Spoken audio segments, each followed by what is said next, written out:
Alright, response video to Nick the Modern Mystic on this whole idea of system design, and ultimately the argument will be on the subject of what is fairness. But the first obligation is to create a fair system to allow us to socially define what the masses, the people, describe as fairness. And so it is the creating a system that creates the system problem. So you really didn't get into that, I didn't think, very well, because what that's basically about is how do we register human expression in the political system. And I would argue that the system is completely vacant of that. It's not a system the people control, it's a system that the leaders control. And they really shouldn't even be called leaders. We don't ask to have leaders. We ask to have somebody who follows our instructions. That's what we want as individuals. We don't want to elect a leader. We want to elect somebody who's going to do what we fucking tell him to do. Sorry for the effing. And that's the game. Okay, and our political systems don't represent that at all, and they don't because they have been designed by special interests.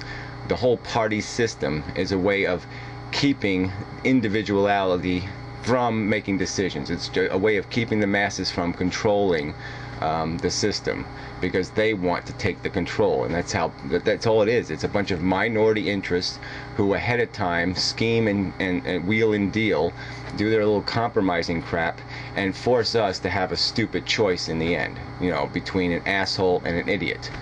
So we can't express our opinion. I mean, that's the you know, like I said, that whole bailout bill is a perfect example of the maneuvering and game playing that's done, because they engineered in such a way that both parties would be for it. So there'd be no political consequence for the Democrat and Republican Party for throwing this crap down the people's throat.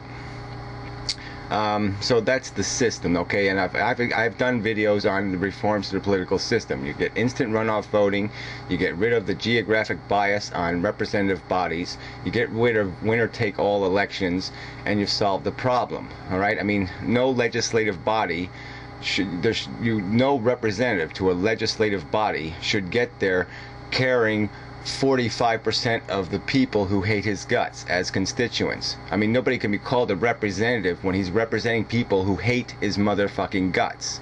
Okay, that's not the definition of representation.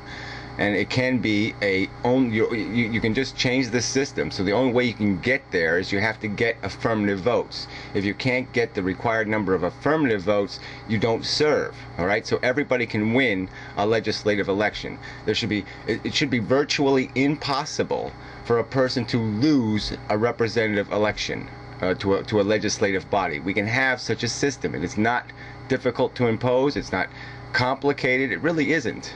It can be done. It's easy to do. So I will post a link to, you know, one of my videos on that subject that explains it a little more in detail. But I do have a responsibility to make a better video on the subject. But it really isn't that complicated when you think about it. It's about creating representatives, and not about representing geography. I mean, that's the only thing you have to let go of. Let go of the notion that you are where you live and that you aren't what you think. So as long as you understand that you are what you think, and what you live is just a circumstance, and you can vote where you live, you can vote your geography if you choose to, but you should have the option to vote your beliefs, your ideology. That should be liberated. So anyway, in such a real representative democracy where compromise has to happen in front of us, okay? It has to happen in the body, not before they even get there. In such a system, I think fairness will win the argument, because then they're going to have to hear the argument, okay? All the arguments are going to have to be heard on the floor of the Congress. There's not going to be this crap where you have a bunch of representatives politely calling each other my friend and my dear neighbor to the west, or any of this other crap. What they'll be saying is my malicious, sadistic bastard asshole from Missouri. I want my representative to you know, within the law, okay? I don't want him to get violent, but within the law, I want him to articulate the motherfucking truth. When he speaks, I want him to be speaking the hard, cold facts. So when somebody's wants to pass a law against abortion, I want him on that floor saying, who the fuck do you think you people are to tell other people they have to believe in your motherfucking God? You have no logical reason to think a fertilized human egg is worth anything more than a fucking piece of caviar. It has no more soul, it has no more integrity, it has no more meaning, it has no more consciousness. Okay? So fuck you. You have no right to tell a human being that they have to believe that a piece of, whatever, condiment, is something they have to, put on a sacred pedestal and pray to. I mean, fuck that shit. But anyway, that's just an example of how it might work. So we'd have our real ideology represented. We don't have that. People have no incentive to vote. I don't have any incentive to vote. I cannot win a congressional representative election ever in my life. It's not possible because I live in a district that is completely so far to one party's advantage that I'm just completely fucked out of the election. All right, it's meaningless. I have no power to express my will to be represented. So it's completely a fucktarded system. So right there, we got to first, that's the kind of system we have to fix first. That's the system that allows us to have a system for defining the truth and defining fairness. All right, so the second part of your argument, you use these two examples of fairness. And one of them has to do with how we tax the rich, which seems really preposterous, because you seem to have the notion that Social Security is paid by the rich. They don't pay shit into Social Security, all right? Their income, it's limited to what even the income can be taxed for Social Security. So they pay a maximum amount on Social Security, and then all the rest of their wealth, 80% or 90% or 99%, is completely exempt from any responsibility to contribute to the Social Security system.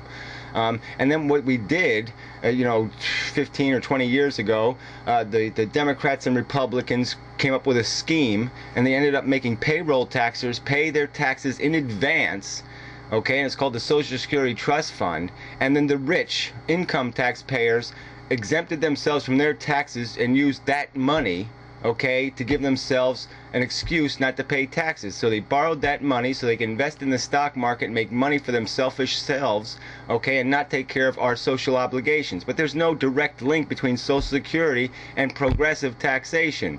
It doesn't exist. It's not paid for through an income tax. So it's just nonsense to say make the rich pay, because that's not who's paying for Social Security. The middle class is paying for Social Security, Nick. That's the fucking reality. And the rich have no justification to exist, okay? Especially the birthright rich. You can't defend birthright as fair. It's ludicrous to even attempt that. There's no way you're going to be able to make some kind of argument that some human being should have an advantage in this most important race that can possibly be developed. There's a race for life, okay? It's a game of Russian roulette. I mean, it's a vitally important game, and you're saying for some reason somebody deserves a head start. They deserve an advantage. They deserve to have 3 bullets in their gun. You only have 1 bullet in your gun, or whatever the analogy would be. They deserve to be 3/4 down the track, and you have to start at the starting line. I mean, there's no way to come up with any rational explanation how that could possibly be fair. How you could call that a competition, a fair competition. It's impossible for you to make that argument.